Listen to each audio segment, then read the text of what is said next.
নমস্কাৰ open formula আদৰণি জনাই আপোনালোকৰ সৈতে মই চন্দ্ৰশেখৰ চৌধুৰী।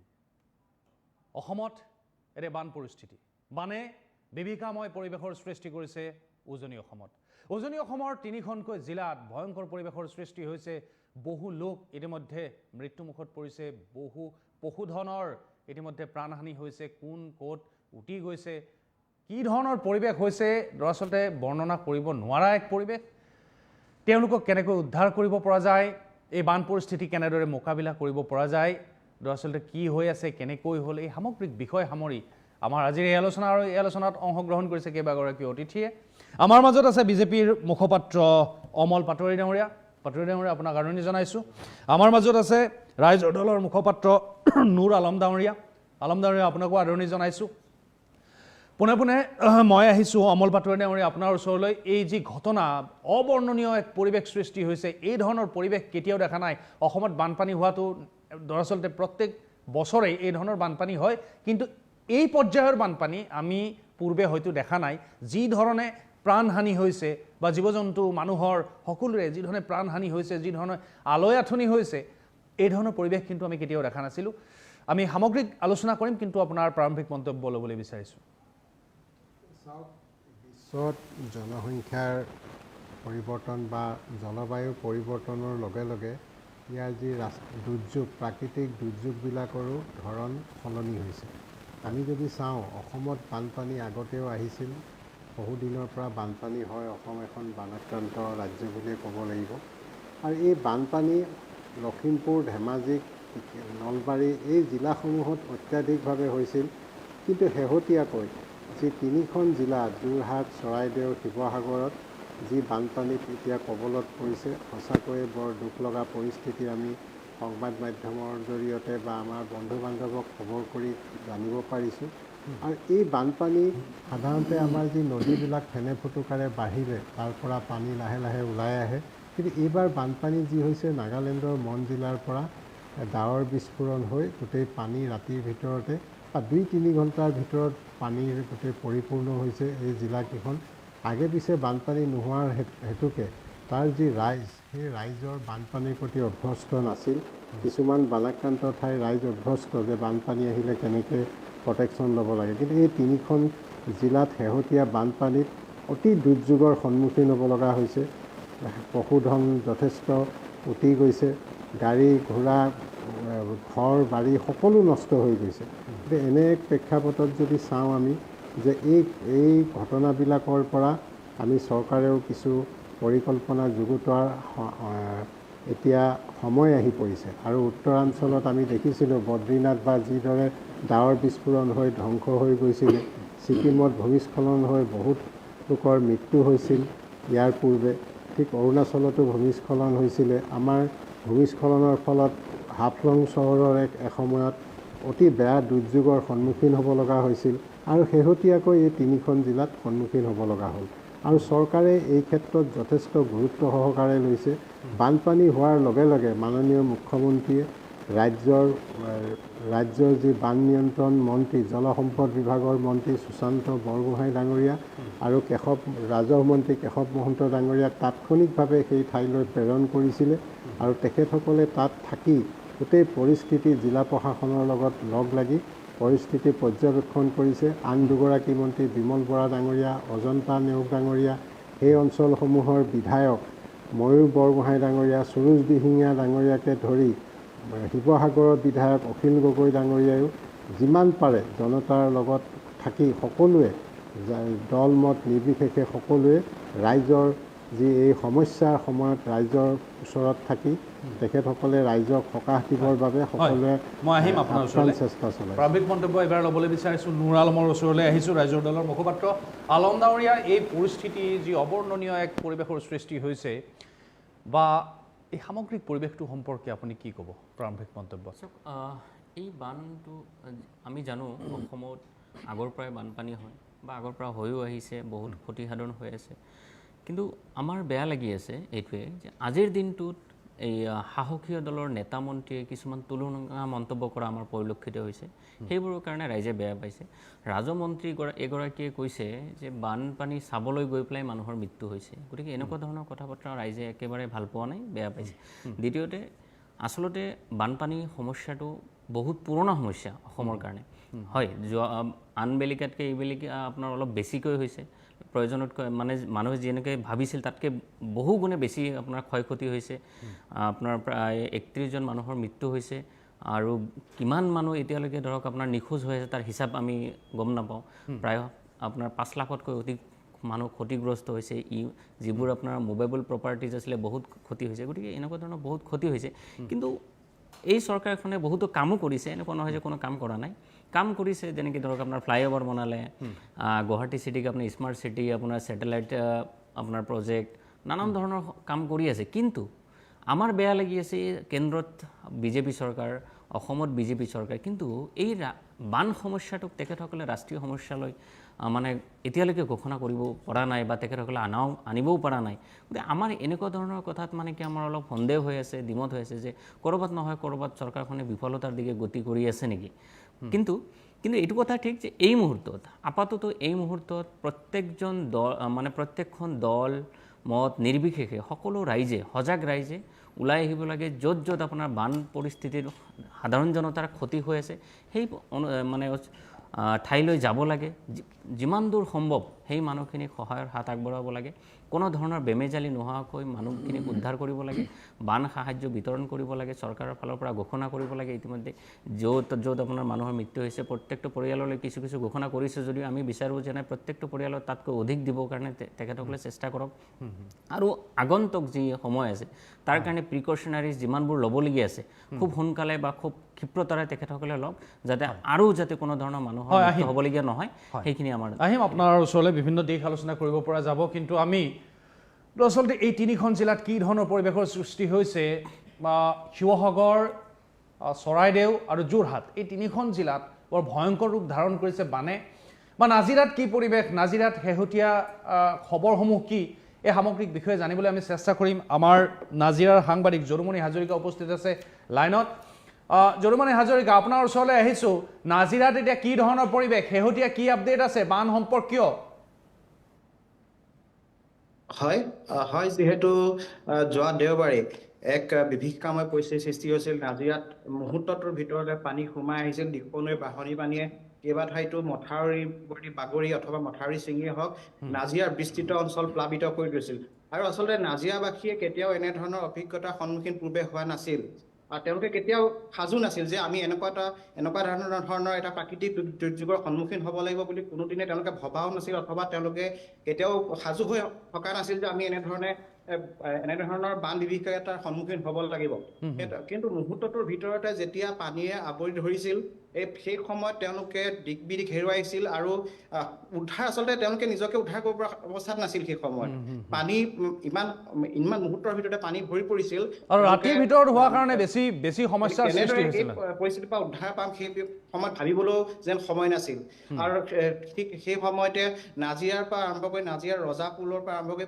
মানে নাজিৰাৰ এনেকুৱা ঠাই নাই প্ৰতিটো ঠাই আচলতে প্লাবিত হৈ পৰিছিল দিখনৈৰ যি বাঢ়নী পানীয়ে প্লাবিত কৰি তুলিছিল আৰু তাৰ পৰৱৰ্তী সময়ত বিজুলী যোগান ব্যাহত হৈ পৰিছিল আৰু যিসকলে এই বানাক্ৰান্তসকলে তেওঁলোকে নিৰাপদ স্থানলৈ যাব বিচাৰিছিল কিন্তু বহুতে যাব পৰা নাছিল তেওঁলোকে নিজৰ বাসগৃহতে আবদ্ধ হৈ পৰিছিল নিজৰ অঞ্চলতে আবদ্ধ হৈ পৰিছিল আৰু বহুতে হয়তো নিজৰ ঘৰৰ ছাদত উঠি অথবা বিভিন্ন ওপৰত কিছু এনেধৰণৰ দৃশ্য দেখা গৈছিল য'ত গছৰ ওপৰত উঠিও আশ্ৰয় লোৱা পৰিলক্ষিত হৈছিল আৰু আজি যি পৰিস্থিতি আজি নাজিৰা যি নগৰ নাজিৰা নগৰত বানৰ পানী কমিছে ঠায়ে যদিও পানী আছে নাজিৰা মূল যিডোখৰ নগৰ অঞ্চলত পানী কমিছে আৰু তাৰ পানী কমাৰ পিছতে দিখনৈৰ বাঢ়নী পানীৰ যি পলসে এক প্ৰকাৰ যথেষ্ট অসুবিধাত পেলাইছে বানাক্ৰান্তসকলক। তেওঁলোকৰ যি নাজিৰাৰ মূল নগৰখনৰ ব্যৱসায়িক প্ৰতিষ্ঠানসমূহ আছিল তাত সম্পূৰ্ণৰূপে পলসে পুতি পেলাইছিল, আৰু সেইসমূহ আজি তেওঁলোকে পৰিষ্কাৰ পৰিচ্ছন্ন কৰি আচলতে সাজু কৰিছে। জীৱন যিহেতু আগবঢ়াই নিবই লাগিব, সেইটো তেওঁলোকে নিজকে সাজু কৰিছে। আৰু আজিৰ দিনটোত এটা কথা বিশেষভাৱে উল্লেখ কৰিবলৈ, আজি মুখ্যমন্ত্ৰীগৰাকী নাজিৰাৰ চন্ত্ৰকলৈ আহিছিল আৰু তেওঁলোকে তাৰ বিভিন্ন যিসমূহ বানগ্ৰস্ত এলেকা পৰিদৰ্শন কৰিছিল আৰু শিবিৰসমূহলৈ গৈছিল, আৰু তেওঁলোকে মুখ্যমন্ত্ৰীগৰাকীয়ে ৰাইজক আশ্বাস দিছে যে চৰকাৰৰ ফালৰ পৰা যিমান সম্ভৱ তেওঁলোকে যেনেধৰণে সহায় সহযোগিতা লাগে সেই সহায় সহযোগিতা আগবঢ়াব বুলি তেওঁ আজি আশ্বাস দি থৈ গৈছে। আৰু ইয়াতে বিধায়ক মহোদয়েও তেওঁলোকে উদ্ধাৰ অভিযানত আছে। সকলো ৰাইজে আচলতে এই মুহূৰ্তত ইয়াৰ নাজিৰাত ওচৰে পাজৰে পানী কমিছে যদিও এনেকুৱা কিছুমান অঞ্চল এতিয়াও আছে য'ত এতিয়াও পানী আবদ্ধ হৈ আছে, ঘৰসমূহ পানীৰ মাজতে আছে। এতিয়াও তেওঁলোকে আজিৰ দিনটো দেখা গৈছে বিভিন্ন ধৰণৰ খাদ্য সামগ্ৰী বা তেনেকুৱা ধৰণৰ সেই অঞ্চলসমূহ লৈ যাব চলাই থকা হৈছে। যদুমণি মুখ্যমন্ত্ৰীগৰাকী এই তিনিওখন জিলাৰ বিভিন্ন প্ৰান্তত থকা এই বানাক্ৰান্ত লোকৰ ওচৰলৈ গৈছে বা তেওঁলোকৰ লগত কথা পাতিছে, কি সমস্যাৰ সন্মুখীন হৈছে এই কথাবোৰ তেওঁ চাইছে, আৰু কেনেধৰণে এই সমস্যাসমূহ আঁতৰাব পাৰি তাৰো তেওঁ চিন্তা চৰ্চা কৰিছে বা আশ্বাস দিছে তেওঁলোকক। আৰু ইতিমধ্যে মৃতকৰ পৰিয়াললৈ নিকট আত্মীয়লৈ 4 লাখ টকাকৈ তেওঁ আগবঢ়োৱাৰ কথা ঘোষণা কৰিছে। গতিকে এই ধৰণে মুখ্যমন্ত্ৰীগৰাকীয়ে যি ধৰণে তাৎক্ষণিক পদক্ষেপ গ্ৰহণ কৰিছে তাৰ পূৰ্বেই তেখেতৰ নিৰ্দেশত আন একাংশ মন্ত্ৰী বা বিধায়কসকলে এই যি বানাক্ৰান্ত লোকসকল আছে তেওঁলোকৰ লগত একেলগে সমস্যাটো সমাধানৰ বাবে উঠি পৰি লাগিছে। এই ধৰণৰ আমি ছবি দেখিছোঁ। আৰু মুখ্যমন্ত্ৰীগৰাকীৰ যি তাৎক্ষণিক নিৰ্দেশ বা তেখেতে নিজেও উপস্থিত হৈ বানাক্ৰান্তৰ লগত কিছু সময় কটাইছে, তেওঁলোকৰ সমস্যাৰ বুজ লৈছে, সমাধানৰ চেষ্টা কৰিছে, এয়া দেখিছোঁ। এতিয়া কথাটো হ'ল মৃতকৰ সংখ্যা কিমান বাঢ়িছে, কিমানলৈ? আমি জনামতে এই যি বান পৰিস্থিতিত 31 গৰাকী লোকৰ মৃত্যু হৈছে। নাজিৰাতে এটা পৰিয়ালৰ আমি খবৰ পোৱা মতে দুৱৰা পৰিয়াল, তেওঁলোকৰ দুটাকৈ পুত্ৰ সন্তান যুৱক, আৰু তেওঁলোকৰে আন এগৰাকী জীয়ৰী অৰ্থাৎ যুৱতী আৰু মাতৃগৰাকীৰ সন্ধান এতিয়াও পোৱা নাই। 2 ভাতৃ আৰু এগৰাকী ভগ্নীৰ ইতিমধ্যে মৃত্যু হৈছে, বানত উটি গৈছিল। তাৰপিছত তেওঁলোকৰ দেহ, আমি যাক ডেড বডি বুলি কওঁ, আমি উদ্ধাৰ কৰিছে। তো এই ধৰণৰ পৰিৱেশৰ সৃষ্টি হৈছে। এতিয়া মৃতকৰ সংখ্যা কিমানলৈ বাঢ়িছে বা যি ধৰণে আশংকা কৰা হৈছে আৰু বহু লোকৰ যিহেতু সন্ধান বিচাৰি পোৱা নাই, এই সংখ্যা কিন্তু আৰু বৃদ্ধি হোৱাৰ সম্ভাৱনা আছে, কি কয়? হয়, ইতিমধ্যে কেইবাগৰাকী ব্যক্তি মৃত্যুৰ মুখত পৰিছে, কিন্তু এতিয়ালৈকে আমাৰ হাতত সঠিক তথ্য আহি পোৱা নাছে ইয়াৰ সংখ্যা কিমান। আৰু এতিয়া আশংকা কৰা হৈছে যে বহুকেইগৰাকী ব্যক্তি এতিয়াও সন্ধানহীন হৈ আছে বুলি আশংকা কৰা হৈছে। আৰু পৰৱৰ্তী সময়তহে আচলতে নিশ্চিত গম পোৱা যাব যে আচলতে এই মৃত্যুৰ সংখ্যা কিমান বা কিমান লোক সন্ধানহীন হৈ আছে। হয়, আপোনালোকে সাহায্য শিবিৰ পৰিদৰ্শন কৰিছে, গতিকে তাত বিভিন্ন লোকৰে মত বিনিময় কৰিছে, মুখ্যমন্ত্ৰীগৰাকীকো ওচৰৰ পৰা আপোনালোকে পাইছে। গতিকে মুখ্যমন্ত্ৰীগৰাকীয়ে কি ধৰণে তেখেতসকলৰ লগত কথা পাতিলে বা বানাক্ৰান্তই কি ধৰণে মুখ্যমন্ত্ৰীগৰাকীৰ কথা শুনিলে বা কি কথা বতৰা হ'ল, অকণমান যদি সেই সম্পৰ্কে কিছু জনায়। যদুমণি শুনা পোৱা নাই ভালকৈ? হয়, যদুমণি মুখ্যমন্ত্ৰীগৰাকী গৈছে, আপোনালোকে ওচৰৰ পৰা পাইছে, এতিয়া শুনিছে? হয়, শুনিছে যদুমণি? হয়, শুনিছোঁ, কওক। হয়, মুখ্যমন্ত্ৰীগৰাকীয়ে গৈছে, তিনিওখন জিলাৰ বিভিন্ন অঞ্চললৈ গৈছে আৰু তাত বানাক্ৰান্তৰ পৰিস্থিতিৰ বুজ লৈছে, তেওঁলোকক সাহায্যৰ আশ্বাস দিছে বা তাৎক্ষণিক ব্যৱস্থাও গ্ৰহণ কৰিছে, তেওঁলোকক যিসমূহ যাৱতীয় সামগ্ৰীৰ প্ৰয়োজন সেইসমূহ উপলব্ধ কৰোৱাৰ ক্ষেত্ৰত। গতিকে মুখ্যমন্ত্ৰীগৰাকীক ওচৰৰ পৰা পাইছে, বানাক্ৰান্তৰ লগত কথা বতৰা পাতিছে, কি ধৰণৰ কথা বতৰা পাতিছে বা বানাক্ৰান্তই মুখ্যমন্ত্ৰীগৰাকীক কি জনাইছে, কিছু যদি আপুনি দেখিছে যি ধৰণে অকণমান যদি কয় চমুকৈ। হয়, তেওঁ বানাক্ৰান্তসকলকে তেওঁ মত বিনিময় কৰে আৰু তেওঁলোকক আশ্বাস দিছে যে সকলো প্ৰকাৰৰ সহায় সহযোগিতা তেওঁলোকলৈ আগবঢ়োৱা হ'ব। বিভিন্ন ধৰণৰ সাহায্য সামগ্ৰীকে ধৰি বিভিন্ন ধৰণৰ চিকিৎসা বা তেনেধৰণৰ যিসমূহ এতিয়া প্ৰয়োজন হয় যিমান সম্ভৱ হয় তেওঁ চৰকাৰৰ ফালৰ পৰা আগবঢ়োৱা বুলি মুখ্যমন্ত্ৰীগৰাকীয়ে আশ্বাস দিছে। হয়, বান পৰিস্থিতি আচলতে অপৰিৱৰ্তিত বুলিয়ে ক'ব লাগিব, কাৰণ কোনো এটা অঞ্চলত যদি কিছু পানী কমিছে আন এটা অঞ্চল প্লাবিত হৈছে, এই ধৰণৰ কথাও হৈছে। বেলেগ বেলেগ সোঁত লৈ বেলেগ বেলেগ অঞ্চলৰ পৰা পানী সোমাবলৈ আৰম্ভ কৰিছে, এই ধৰণৰ ঘটনা হৈছে নেকি? ক'ৰবাত শুকাইছে, ক'ৰবাত আকৌ পানী বাঢ়িছে, এই ধৰণৰ ঘটনা হৈছে নেকি যদুমণি? নাজিৰাত যিহেতু এতিয়া নতুন নতুন অঞ্চললৈ বা অঞ্চললৈ পানী বিয়পি পৰাৰ খবৰ ইতিমধ্যে আমি পোৱা নাই, কিন্তু এতিয়া নাজিৰাৰ ভিতৰুৱা বহু অঞ্চলত প্লাবিত হৈছে বা বহু ঘৰ বা মানুহ পানীৰ মাজত আছে। নাজিৰাৰ যি নগৰ অঞ্চলৰ ওচৰত পানী আজি কমিছে আৰু দিখৌৰ যি জলস্তৰ, সেই দিখৌৰ জলস্তৰো কমিছে। এইটো এটা ভাল কথা। আৰু কিন্তু ভিতৰুৱা অঞ্চল কিছুমান এতিয়াও পানী আছে আৰু অঞ্চল বানত প্লাবিত হৈছে বুলি ইতিমধ্যে আমি তেনেধৰণৰ কোনো খবৰ পোৱা নাই। যদি পাওঁ আমি নিশ্চিতভাৱে জনাম। হয়, যদি মানে আৰু শেষত আমি এটা কথা জানিবলৈ বিচাৰিম, এই নিশাৰ ভাগত যিহেতু পানী বৃদ্ধি পালে, জলস্তৰ বৃদ্ধি পালে, আৰু জলস্তৰ বৃদ্ধি পোৱা নহয়, আচলতে হুঁহুৱাই পানী সোমাই অহা বুলি গম পোৱা গৈছে। গতিকে এই ধৰণৰ পৰিস্থিতি হোৱাৰ বাবে তেওঁলোকে পশুধনসমূহক উদ্ধাৰ কৰাৰ ক্ষেত্ৰত বা নিজকে উদ্ধাৰ কৰাৰ ক্ষেত্ৰতো বহুলোকে বিফল হ'ল, বা নিশাৰ ভাগত হোৱাৰ কাৰণে তেওঁলোকে ইতিমধ্যে তেওঁলোকৰ গেটত তলা লগাইছিল আৰু তেওঁলোকক উদ্ধাৰৰ বাবে নাও বা আন কিবা ব্যৱস্থা আনে উদ্ধাৰ কৰিবলৈ যাবলৈ সক্ষম নহ'ল, কাৰণ কিয় ৱাল আছে, গেট আছে, এই ধৰণৰ কথা বতৰা হৈছে, নহয় জানো যদুমণি? হয়, আচলতে পানীৰ সোঁতটো ইমানে প্ৰবল আছিল যে মুহূৰ্তৰ ভিতৰতে পানী ৰাইজৰ ঘৰত প্ৰৱেশ কৰিছিল। পানী প্ৰৱেশ কৰাৰ লগে লগে তেওঁলোকে কেতিয়াও সাজু হৈ থকা নাছিল যে আমি এনেধৰণৰ এটা পৰিস্থিতি বা এনেধৰণৰ প্ৰাকৃতিক দুৰ্যোগৰ সন্মুখীন হ'ব। নাজিৰা কেতিয়াও এনেধৰণৰ অভিজ্ঞতা লাভ কৰা নাই পূৰ্বে। আজি মোৰে এতিয়া ধৰক বয়স 40 বছৰ, কিন্তু মই এই 40টা বছৰ বয়সত মই কেতিয়াও এনেধৰণৰ অভিজ্ঞতা পূৰ্বে পোৱা নাছিলো যে এনেধৰণে নাজিৰাখন কেতিয়াবা প্লাবিত হৈছে বা বান আহিছে।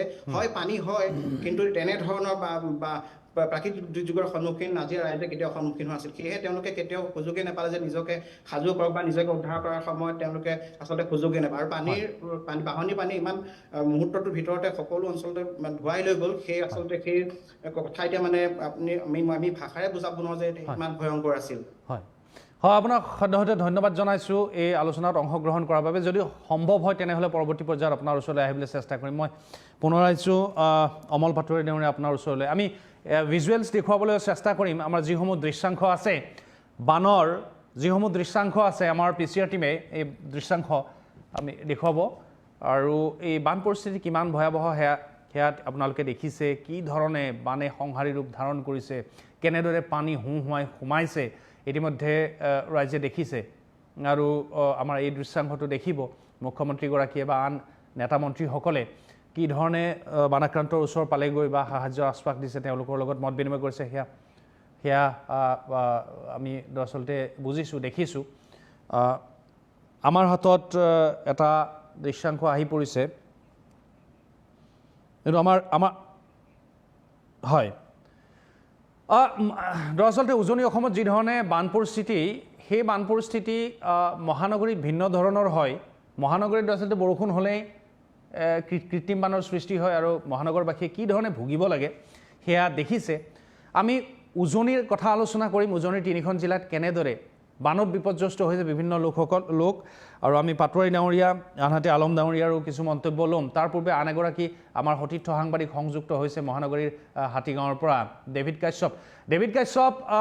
মহানগৰীৰ হাতীগাঁৱতো এজাক বৰষুণৰ পাছতে কি ধৰণৰ পৰিস্থিতিৰ সৃষ্টি হৈছে, কাৰণ বৰষুণ হ'লে মহানগৰীত এক বিভীষিকাময় পৰিস্থিতিৰ সৃষ্টি হয়। আপুনি হাতীগাঁৱত কি দেখিছে ডেভিড? গুৱাহাটী মহানগৰীৰ হাতীগাঁও, সদাব্যস্ত হাতীগাঁৱৰ এয়া মূল পথ।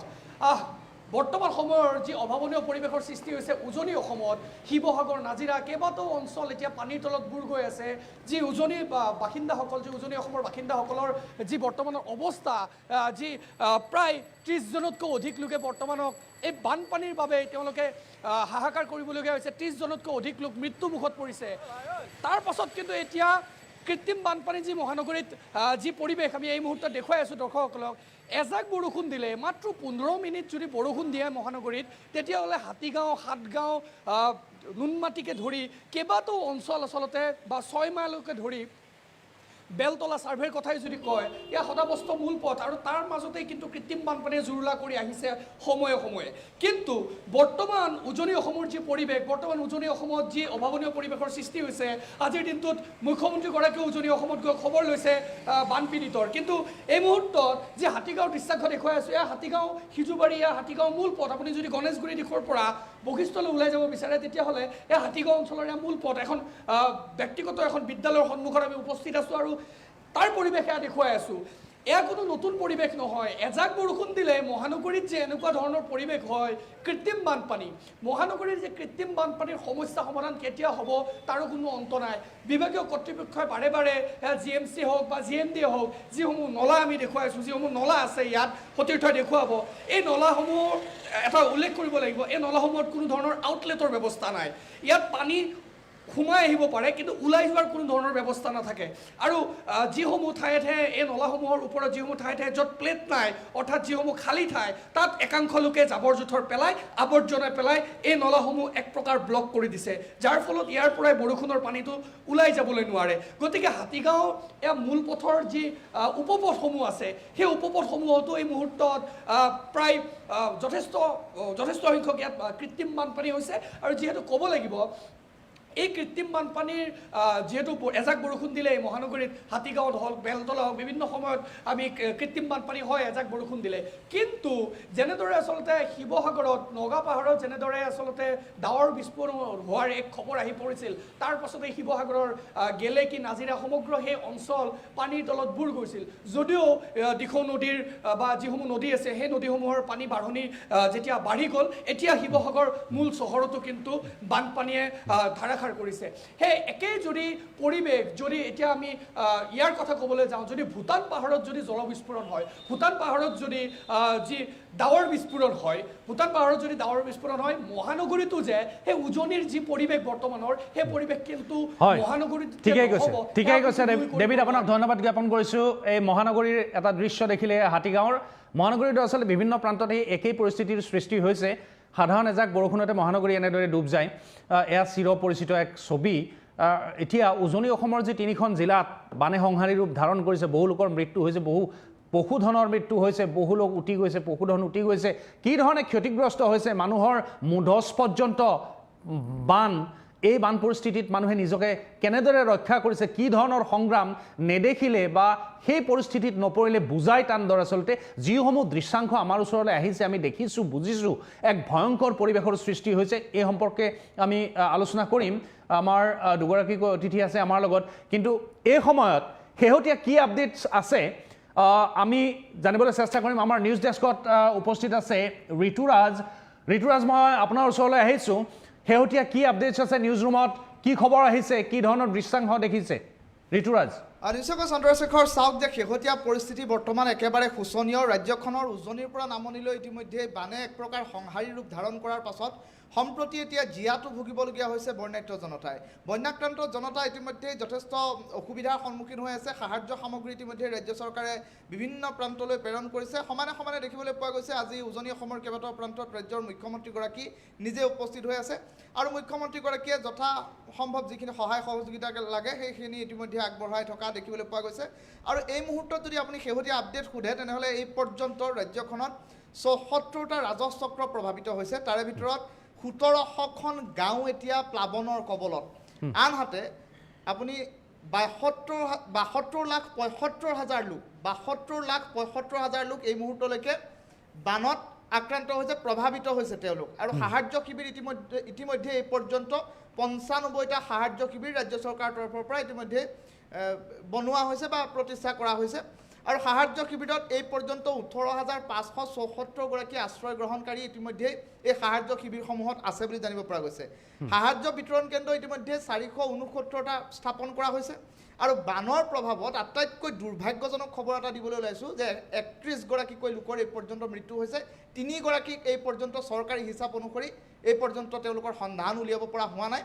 আৰু সম্পূৰ্ণ ক্ষতিগ্ৰস্ত ৪০১টা ঘৰ, সৰ্বমুঠ সমগ্ৰ ৰাজ্যখনৰ ভিতৰত উজনি অসমত ৪০১টা ঘৰ সম্পূৰ্ণৰূপে ধ্বংস হোৱাৰ খবৰ এই মুহূৰ্তত আহি পৰিছে। আৰু আংশিকভাৱে ১৮৪৮টাকৈ ঘৰ ক্ষতিগ্ৰস্ত হোৱাৰ বাতৰি আহি পৰিছে। সম্পূৰ্ণৰূপে ৪০১টা ঘৰ ক্ষতিগ্ৰস্ত হৈছে বুলি চৰকাৰী এটা সাময়িক হিচাপ এটা এই মুহূৰ্তত চন্দ্ৰশেখৰ আহি পৰিছে। হয়, ধন্যবাদ জ্ঞাপন কৰিছোঁ ঋতুৰাজ। এয়া আছিল আনুষ্ঠানিক চৰকাৰী সংখ্যা। দৰাচলতে চৰকাৰে কিভাৱে তেওঁলোকে আশ্ৰয় শিবিৰ স্থাপন কৰিছে বা কিমান লোকৰ মৃত্যু হৈছে ইতিমধ্যে আপোনালোকে জানিছে যে ৩১গৰাকী, কিন্তু বহু লোক সন্ধানহীন হৈ আছে। অনানুষ্ঠানিক এটা তথ্য আমি যদি চিন্তা কৰোঁ তেনেহ'লে বহু লোকে কৈ আছে যে বহু লোক এতিয়াও সন্ধানহীন। গতিকে এই সন্ধানহীন লোকসকল যিসকল উটি গৈছে তেওঁলোকক ওপৰৱালাই ভালে ৰাখক, কিন্তু কিমান লোক ভালে থাকিব, কিমান লোকৰ সন্ধান ওলাব জীৱিত অৱস্থাত, সেয়া কিন্তু নিশ্চিত নহয় বা তাক লৈ কিন্তু আশংকা আছে। মই এতিয়া আহিছোঁ অমল পাটোৱাৰী আপোনাৰ ওচৰলৈ। চৰকাৰে যথেষ্টখিনি কৰিছে, নকৰা বুলি ক'ব নোৱাৰে, আৰু যি ধৰণৰ বান পৰিস্থিতি হৈছে এয়া দৰাচলতে পূৰ্বানুমান নথকা এটা বান পৰিস্থিতি। প্ৰথম কথা আমি ক'ব লাগিব, কাৰণ নগাপাহাৰত বা নাগালেণ্ডত যি ধৰণে ডাৱৰ বিস্ফোৰণ হ'ল আৰু সেই সময়ত যেনেকৈ নিশাৰ ভাগত হুৱাই পানী নামি আহিল, সেই সময়ত নিজকে উদ্ধাৰ কৰিব পৰা অৱস্থাই নাই। বহু বানাক্ৰান্তই এই ধৰণৰ মন্তব্য তেওঁলোকে প্ৰকাশ কৰিছে যে কেনেকৈ দৌৰি ঘৰ নাপালেগৈ, সেই পানী ঘৰৰ ভিতৰ পৰ্যন্ত সোমাই গ'ল, বস্তু বাহানি আচবাব পত্ৰ কেনেদৰে ৰক্ষা কৰিব এইবাৰ পিছৰ চিন্তা। প্ৰথমতে নিজৰ প্ৰাণকেইটা ৰক্ষা কৰিবলৈ তেওঁলোক চেষ্টা কৰিছে, আৰু যিসমূহ পশুধন গোহালিত বান্ধি থোৱা আছিল এই পশুধনসমূহৰ সেই বন্ধাই সিহঁতৰ মৃত্যু হৈ আছে। বচাব নোৱাৰিলে, ৰক্ষা কৰিব নোৱাৰিলে, দুখৰ বিষয়। যদি পঘা খুলি থোৱা থাকিলহেঁতেন হয়তো ৰক্ষা পৰিলহেঁতেন, কিন্তু তেনেকৈ বান্ধি থোৱাই বহু পশুধনৰ মৃত্যু হৈছে। বৰ দুখৰ খবৰ। ইয়াৰ বাবে কাকো জগৰীয়া কৰি দৰাচলতে কি জগৰীয়া কৰিব? ডাৱৰ বিস্ফোৰণ হৈছে, ইমান ধৰণৰ ডাঙৰ বিস্ফোৰণত এই ধৰণৰ পানী হ'বই। এতিয়া কথাটো হ'ল, সাধাৰণ বান পৰিস্থিতিত যদি চৰকাৰে সাহায্য প্ৰদান নকৰিলেহেঁতেন বা পৰ্যাপ্ত পৰিমাণে, তেতিয়াহ'লে সমালোচনা কৰাটো উচিত। কিন্তু এই ধৰণৰ ডাৱৰ বিস্ফোৰণত হঠাতে যি ধৰণৰ পানী নামি আহে, ইয়াক আৰু কোনেও ৰোধ কৰিব নোৱাৰে। কিন্তু এতিয়া কথাটো হ'ব, চৰকাৰে বান পৰিস্থিতি কি ধৰণে মোকাবিলা কৰিব পাৰিছে বা লোকসকলক সাহায্য প্ৰদান কৰিব পাৰিছে, পৰা নোৱাৰা তাৰ ওপৰতহে কথা কিছুমান আহি পৰিব। চৰকাৰে যথেষ্টখিনি কৰিছে, কিন্তু তাৰ মাজতে এগৰাকী মন্ত্ৰী কেশৱ মহন্ত ডাঙৰীয়াই যিটো কৈছে যে বানত বহুত লোকৰ মৃত্যু হোৱা নাই, বান চাবলৈ গৈহে বেছি মানুহ ঢুকাইছে, এই ধৰণৰ মন্তব্যটো কিন্তু বহুতেই গ্ৰহণ কৰা নাই, আৰু তাৰ বাবে তেখেতক সমালোচনা কৰিছে। যি নহওক, মই আহিছোঁ অমল পাটোৱাৰী ডাঙৰীয়া। এই যিটো চৰকাৰী প্ৰচেষ্টা বা বানৰ অস্বাভাৱিক হাৰত যি প্ৰৱেশ, এই সম্পৰ্কে আপুনি কি ক'ব? আমি ভিজুৱেলছ দেখুৱাবলৈ চেষ্টা কৰিছোঁ, এটা উইণ্ডত যদি আমি ভিজুৱেলছ দেখুৱাই থাকোঁ। হয়, পাটোৱাৰী ডাঙৰীয়া। এতিয়া চাওক, ডাৱৰ বিস্ফোৰণৰ ফলত, নাগালেণ্ডত হোৱা ডাৱৰ বিস্ফোৰণৰ ফলত এই বানপানীৰ সৃষ্টি হৈছে বুলি ইতিমধ্যে সকলোৱে জানিব পাৰিছে বা আমিও জানিব পাৰিছোঁ। ডাৱৰ বিস্ফোৰণত কাৰো হাত নাই, এইটো এটা প্ৰাকৃতিক দুৰ্যোগ। আৰু এই প্ৰাকৃতিক দুৰ্যোগৰ পিছত চৰকাৰে যি ব্যৱস্থা ল'ব লাগিছিল সেই সম্পৰ্কে ইতিমধ্যে সকলোৱে দেখিছে। অসম চৰকাৰৰ মন্ত্ৰী, বিধায়ক, প্ৰশাসনীয় বিষয়াসকল সকলোৱে লাগি গৈছে বানাক্ৰান্তক উদ্ধাৰৰ বাবে, বানাক্ৰান্তক নিৰাপদ স্থানত নিবৰ বাবে। ইতিমধ্যে কেইবাটাও শিবিৰ মুকলি কৰিছে। আজি মাননীয় মুখ্যমন্ত্ৰী মহোদয়ে এই 3খন জিলাৰ 3খন ঠাইলৈ গৈছে।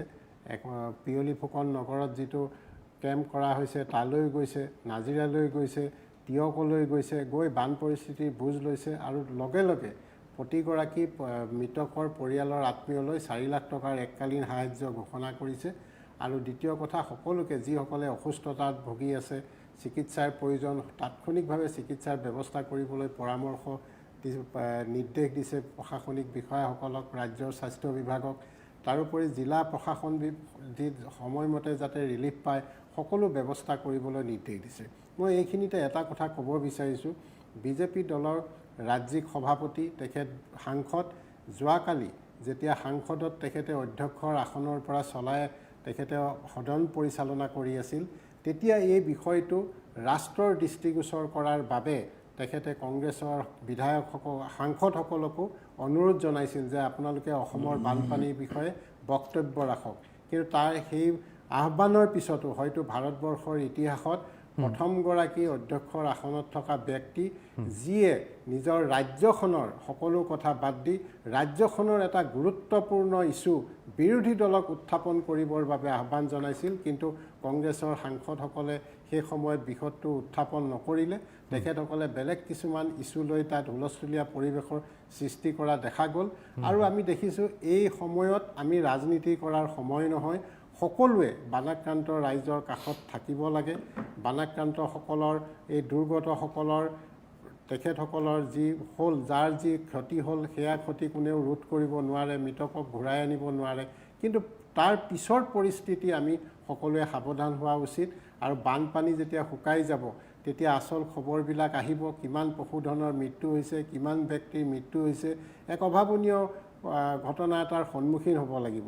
তাৰ বাবে চৰকাৰে, মাননীয় মুখ্যমন্ত্ৰীৰ নিৰ্দেশত চৰকাৰে অধিক তৎপৰতাৰে আমি দেখিছোঁ যে কাৰ্য ব্যৱস্থা হাতত লৈছে, আমি সকলোকে আহ্বান জনাইছোঁ এই সময়ত সকলোৱে ৰাজনীতি পৰিহাৰ কৰি দুৰ্গত ৰাইজৰ লগত থাকক।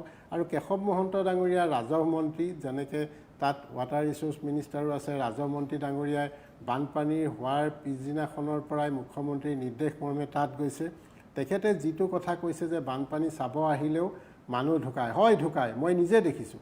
মোৰ ঘৰ নলবাৰী জিলাৰ বৰভাগৰ কমাৰকুছিত। বৰভাগ অসমৰ এখন অতি বানপীড়িত ঠাই। তাত বানপানীৰ কাৰণে আপুনি মানুহবিলাক সেই সময়ত আজিৰ পৰা 10-15 বছৰ আগতে গুৱাহাটী, তেজপুৰ আদি ঠাইলৈ গুচি গ'ল। তাত যেতিয়া নদী মথাউৰি ভাঙে তেতিয়া বহুত মানুহে চাব যায়, আৰু যেতিয়া নদীৰ মথাউৰি ভাঙে পানীয়ে, তেতিয়া যিটো প্ৰবল সোঁতত, যিটো প্ৰবল সোঁত বুলি কয়, যিটো কল্পনা কৰিব নোৱাৰি, সেই সময়ত চাব গৈও আমি মানুহ মৰা দেখা পাইছিলোঁ 98-ত। নাই সেইটো হ'ব পাৰে, সেইটো হ'ব পাৰে, কিন্তু এইবাৰৰ পৰিস্থিতি বেলেগ। এইবাৰো তেনেকুৱা হৈছে। আপুনি সামগ্ৰিকভাৱে সেইটো ক'ব না, যিটো ঢল আহিছে এই ঢলটো অভাৱনীয়। আপুনি মই ইয়াতে আমি ছ'চিয়েল মিডিয়াত দেখিছোঁ যোৱাকালি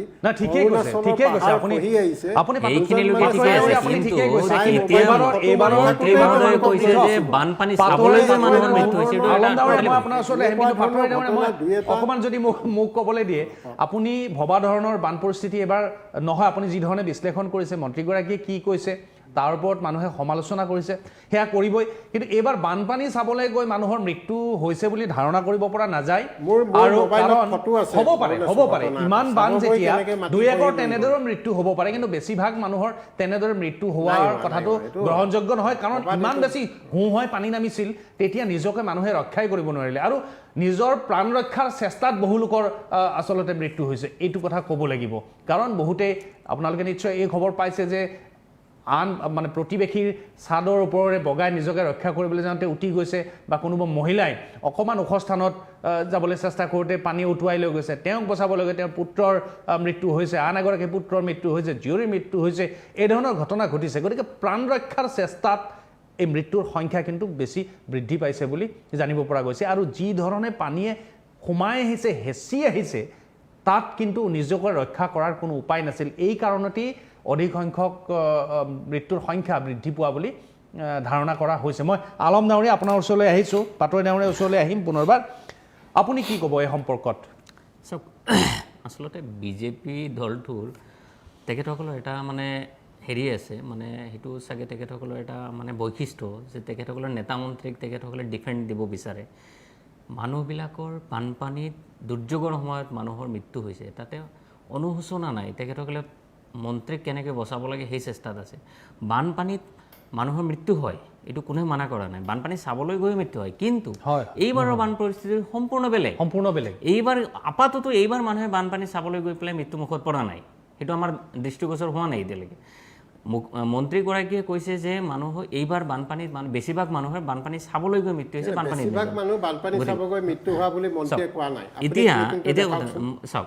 দ্বিতীয়তে মই আপোনাৰ হাতীগাঁৱৰ কথাটো আহিছে, যিটো হাতীগাঁৱৰ বান পৰিস্থিতি দেখালে। মই নিজেও হাতীগাঁৱৰ পৰা আহিছোঁ, আহোঁতে আপোনাৰ 5 মিনিটো নালাগে, 2 মিনিট যদি সম্পূৰ্ণৰূপে বৰষুণ দিয়ে একেৰাহে, 2 মিনিটত ৰাস্তাটো পূৰা সম্পূৰ্ণৰূপে ডুব যায়, আৰু আপুনি তাৰ পৰা খোজকাঢ়ি ওলাব নোৱাৰে, গাড়ীটো দূৰগত আপুনি খোজকাঢ়িব। মই আজি নিজে আহোঁতে মানে চেণ্ডেল পিন্ধি আহিব লগা হৈছে। তো এনেকুৱা এটা পৰিস্থিতি হৈছে গুৱাহাটীত। কিন্তু এটা আপুনি ভাবি আচৰিত হ'ব, GMCয়ে হওক বা GMDয়ে হওক, তেখেতসকলৰ কেনেকুৱা ধৰণৰ প্লানিং কৰি ড্ৰেইনবিলাক বনাইছে। ৰাস্তাতকৈ ওখ তেখেতসকলৰ ড্ৰেইনবিলাক বনাইছে, সেই ড্ৰেইনত পানী সোমাব নোৱাৰে, আৰু যদি সোমায় কিবা কাৰণত ওপৰেদি যদি অলপ চলপ সোমাইছে, তেতিয়াহ'লে সেই পানী আৰু ওলাব নোৱাৰে।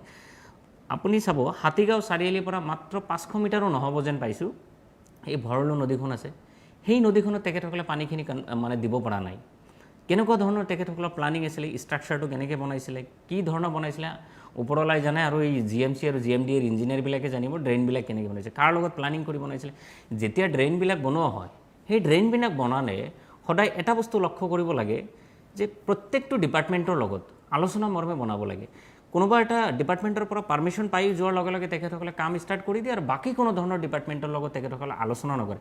এতিয়া যদি তেখেতসকলে আপোনাৰ ধৰক প্লানিং ডিপাৰ্টমেণ্টত, ডেভেলপমেণ্ট ডিপাৰ্টমেণ্টত, GMC, তাৰপিছত GMDয়ে, আপুনি সমন্বয়হীনতাৰ কথা কৈছে। গতিকে এই যে চৰকাৰৰ পক্ষৰ যিটো লেপছ আছে, কমিউনিকেশ্যনত যিটো লেপছ আছে আৰু লেপছৰ কাৰণে এইখন চৰকাৰ বহু ক্ষেত্ৰত তেখেতসকলে বিফল হ'বলগীয়া হৈছে আৰু ৰাইজৰ ৰোষত পৰিবলগীয়া হৈছে নহ'লে আজিৰ দিনটোত আপোনাৰ হাতীগড়ৰ কথা নাহিলেহেঁতেন কাৰণ গুৱাহাটী মহানগৰীৰ নিচিনা জেগা এটাত আপোনাৰ বানপানীত ডুব যাই থাকিব লাগে এনি টাইম ইয়াতকৈ আৰু দুৰ্ভাগ্যজনক কথা হৈ গ'ল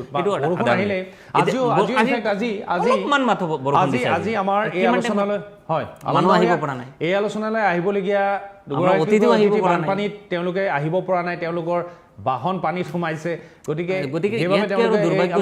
গ্ৰহণ কৰিব পৰা নাই আমি এই কথাখিনি এই সময়ত আপুনি এটা বস্তু লক্ষ্য কৰিব লাগিব যে আমি 2-3 দিনৰ পৰা এটা বস্তু লক্ষ্য কৰি আছো যে অসমত এনেকুৱা ধৰণৰ কোনো বিধায়কেই নাই যে বানপানীৰ সময়ত তেখেতসকলে ৰাইজৰ কাষত আছে একমাত্ৰ অখিল গগৈ ডাঙৰীয়াই আমি দেখা পাইছো আজি আছে আজি 3 দিনৰ পৰা অখিল গোটেইবিলাক আজি আছে কিন্তু 3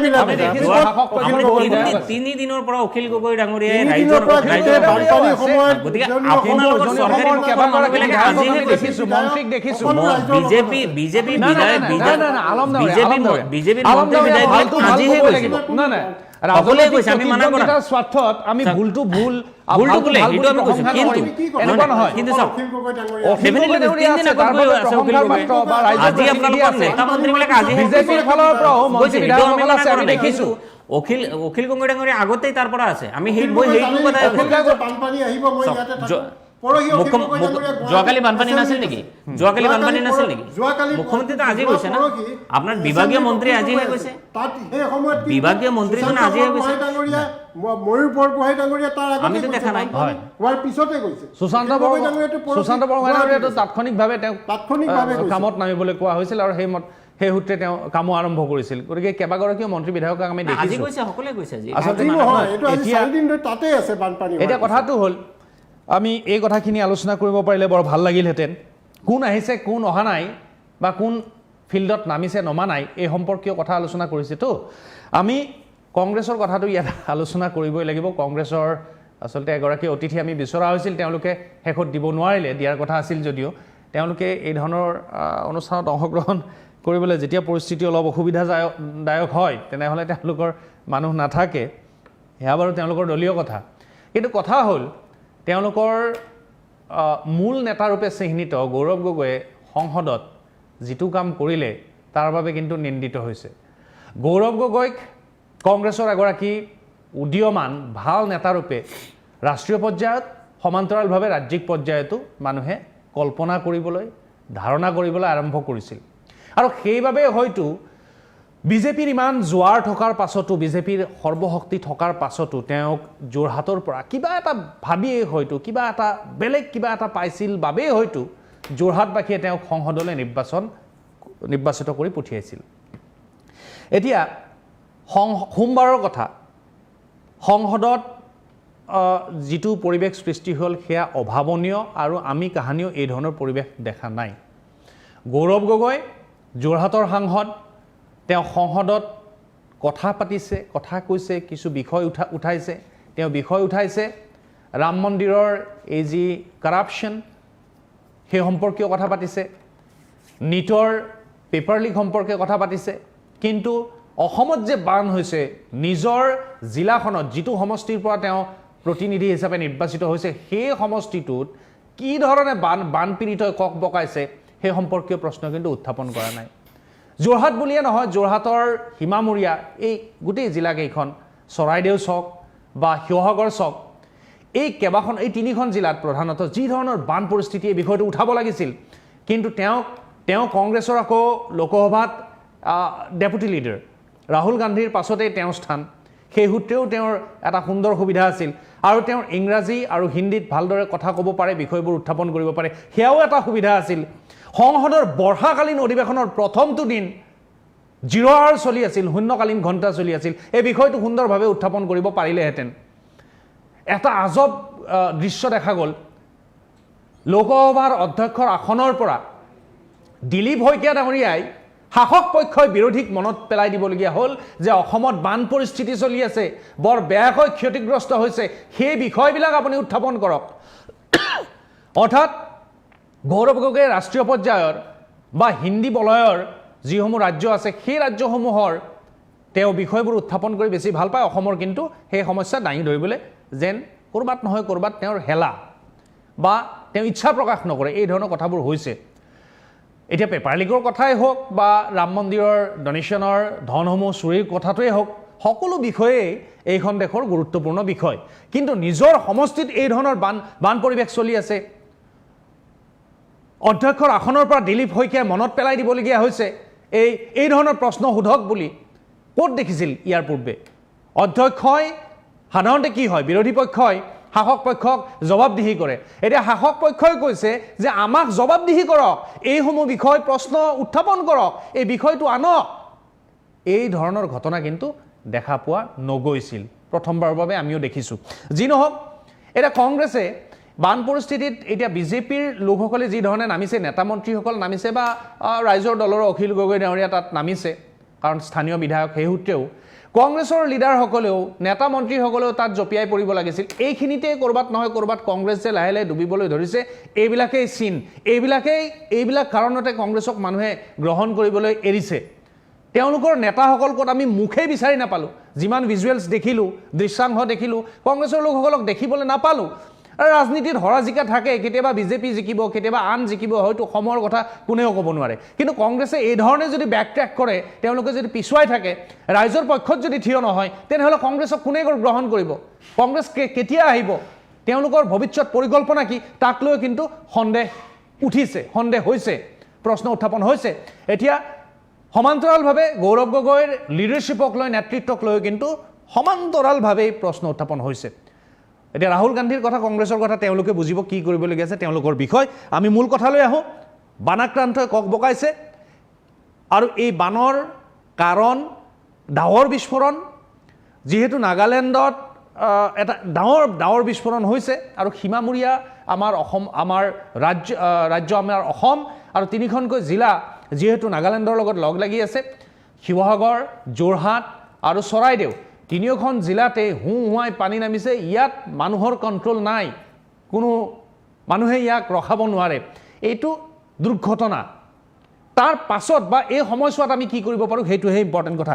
এতিয়া আপোনাৰ মতে, মই অমল পাটোৱাৰী ডাঙৰীয়া, আৰু কি কৰাটো উচিত বুলি ভাবে? এই পৰিৱেশ, যি ধৰণৰ পৰিৱেশে গঢ় লৈ উঠিছে, এতিয়া তাৎক্ষণিকভাৱে কি কৰাটো আপুনি বাঞ্ছনীয় বুলি গণ্য কৰে? নাই, এতিয়া চাওক, মই অলপ আগতে কৈছোঁৱে যে প্ৰাকৃতিক দুৰ্যোগৰ ধৰণ সলনি হোৱা আমি দেখিছোঁ। আমি পোনপ্ৰথমে বদ্ৰীনাথ, আপোনাৰ উত্তৰাখণ্ডত দেখিছিলোঁ ডাৱৰ বিস্ফোৰণত কিদৰে ক্ষতি কৰিছিল, ছিকিমত দেখিছোঁ, বা আজি কিছু বছৰ পূৰ্বে গোৱালপাৰাতো এটা ডাৱৰ বিস্ফোৰণ হৈছিল, সেয়াও দেখিছোঁ। গতিকে তাৰপিছত অৰুণাচলৰ পানীয়ে কেনেদৰে ক্ষতি কৰিছে দেখিছোঁ, মেঘালয়ৰ পানীয়ে কেনেদৰে ক্ষতি কৰি আছে আমি গুৱাহাটীৰ সকলো বাসিন্দাই দেখি আছোঁ। আৰু নাগালেণ্ডৰ পৰা শেহতীয়াকৈ ডাৱৰ বিস্ফোৰণ হৈ এই ধৰণৰ ক্ষতি কৰিলে। এতিয়া মোৰ কথাটো হ'ল, চৰকাৰে সাহায্য বা এইখিনি বিষয় সমাধান কৰিব, মাননীয় মুখ্যমন্ত্ৰী ডাঙৰীয়াই ইতিমধ্যে ঘোষণা কৰিছে। কিন্তু ইয়াৰ বাবে ৰাষ্ট্ৰীয় পৰ্যায়ত এক পৰিকল্পনাৰ প্ৰয়োজন আছে, যি অভাৱনীয়ভাৱে জলবায়ুৰ পৰিৱৰ্তন হৈছে, যাৰ ফলত এনেধৰণৰ দুৰ্যোগসমূহ আহিছে। তাৰ বাবে আগতীয়াকৈ মোকাবিলা কৰাৰ বাবে ৰাষ্ট্ৰজুৰি এক পৰিকল্পনা, কাৰকসমূহৰ ওপৰত গৱেষণা হোৱা উচিত, গৱেষণা কৰি টেকনিকেল বান গৰাখহনীয়া অসমৰ কি ধৰণে ৰক্ষা কৰিব পাৰি যথেষ্ট কৰিছে চৰকাৰখনে। যেনেকৈ মথাউৰি নিৰ্মাণ, এইবাৰ মথাউৰি আপুনি চাইছে, ইমান বানৰ এনেকুৱা প্ৰকোপ আহিছে, দিখৌনৈ মাত্ৰ এঠাইত মথাউৰি ভাঙিছে।